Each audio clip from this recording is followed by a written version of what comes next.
मामा, जग्गू बता रहा था कि कल गौरी आंटी का बर्थडे है और वो केक लाएंगे। मामा, उनको तो बहुत मजा आएगा। मीना बेटी, कल मैं आपके लिए हलवा बनाऊंगी, आपको बहुत पसंद है ना, इसलिए। मामा, कल 1 जनवरी है, आप इस तारीख को ही हलवा क्यों बनाती हैं? बेटा, 1 जनवरी को आपकी मामा की सालगिरह होती है और आपकी नानो मेरी सालगिरह बहुत शौक से मनाती थी और मेरी पसंद का हलवा भी बनाती थी। वाह मामा, आपकी भी सालगिरह है, मगर आप तो केक भी नहीं काटती। मीना बेटा, जब आपके पापा जिंदा थे तो वो भी बहुत खुशी से ये दिन मनाते थे।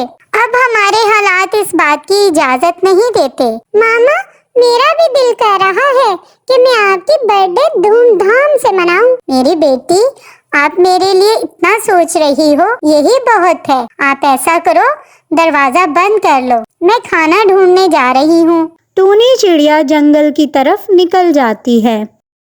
देखो कालू, मैं अपनी सालगिरह पर सोने का हार लूंगी। गौरी, तुम्हें पता तो है कि अभी मेरे पास इतने पैसे नहीं हैं, लेकिन तुम फिक्र ना करो, मैं तुम्हें सोने की अंगूठी जरूर दूंगा। कालू जी, आप मुझे हर बार ही तनख्वाह देते हो। चलो खैर, अब अंगूठी जरूर दे देना, नहीं तो मैं अपने मायके चली जाऊंगी। वो बातें कर ही रहे थे कि मीना आ जाती है।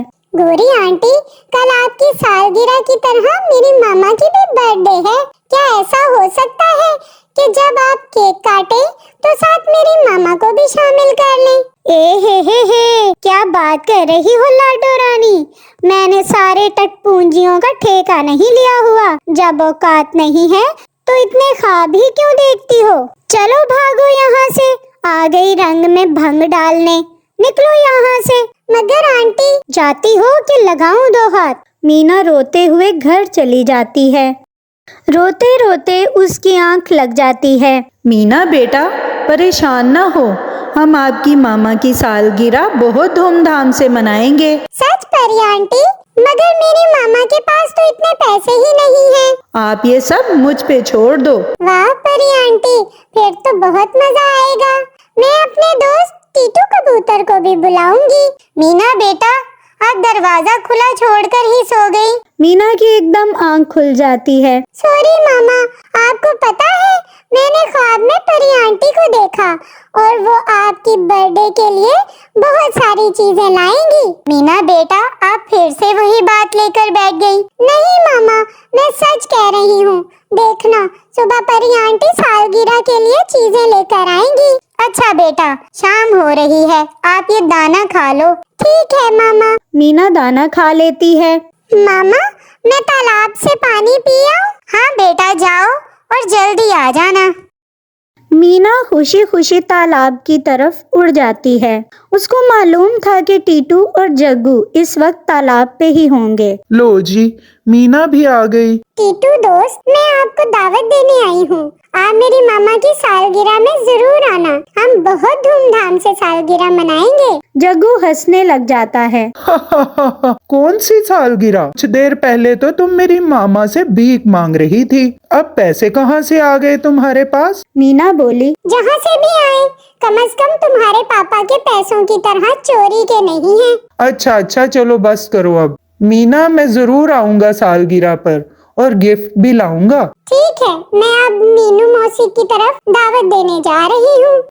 इसी तरह वो सबको दावत देने के बाद तोते महाराज के पास जाती है। आओ मीना बेटे, कैसे आना हुआ? महाराज अंकल, कल मेरी मामा की सालगिरह है, आपने जरूर आना है। तुम फिक्र न करो मीना बेटी, मैं और तोती महारानी जरूर आएंगे। उसके बाद रात हो जाती है। मीना बेटी, आप इतनी देर से कहाँ थी? मैंने आपसे कहा था कि जल्दी आ जाना। मामा, मैं सबको दावत देने गई थी। बेटी, ये आपने क्या किया? हम कहाँ से लाएंगे तमाम चीजें? मामा, आप फिक्र न करें, मेरी दोस्त परी आंटी लेकर आएंगी। वो दोनों सो जाते हैं। अगले दिन सुबह हो जाती है। कालू जी, आज आपने मेरे लिए सोने की अंगूठी लेकर आनी है और केक भी। आवारागर्दी करते ना रहना। हाँ गौरी, मुझे याद है, मैं तोते सेठ से कुछ पैसे लेने जा रहा हूँ। पापा पापा, मेरे लिए भी चाबी वाला जहाज लेकर आइएगा। ठीक है जग्गू बेटा, मैं आपके लिए जहाज लेकर आऊंगा। दूसरी तरफ मीना सुबह होते ही घर के बाहर बैठकर परी आंटी का इंतजार करने लग जाती है। मीना बेटा, अंदर आकर खाना खा लो। मामा, मैं आती हूँ। सुबह से दोपहर हो जाती है। मामा, परी आंटी तो अभी तक नहीं आई और तोते महाराज भी अभी थोड़ी देर में आ जाएंगे। बेटी, मैंने तो आपको रोका था, आपने ही मेरी बात नहीं सुनी। मीना बातें करती हुई घर से बाहर आती है तो एकदम से उसकी नजर जमीन पर पड़ती है। मामा, मामा, बाहर आए। देखें तो कितनी खूबसूरत सजावट हुई है और केक और तोहफे भी रखे हैं। मैं ना कहती थी कि परी आंटी आएंगी, अब तो बहुत मजा आएगा। टूनी चिड़िया भी देखकर हैरान रह जाती है। थोड़ी देर में सब वहाँ पर आ जाते हैं। सब ने गिफ्ट भी उठाए हुए थे। मीना भी बहुत खुश थी। सब उसकी मामा को गिफ्ट दे रहे थे। आखिर में तोता महाराज भी अपनी महारानी के साथ वहाँ पहुँच जाते हैं। टूनी चिड़िया, ये लो तुम्हारे गिफ्ट, जिंदगी भर खुश रहो। सजावट तो बहुत खूबसूरत लग रही है। गोरी कवि भी जग्गू के साथ वहाँ पहुँच जाती है। मीनू मौसी पूछती है, गोरी, तुम्हारी भी आज सालगिरह थी ना, तो तुम यहाँ क्या कर रही हो? हाँ मीनू मौसी, कालू गया था अपने मामा मुंशी सेठ के पास, मगर उसने पैसे देने से साफ इनकार कर दिया। ये कहते हुए गोरी कवि उदास हो जाती है। टीटू बोला, मीना, केक कब काटना है?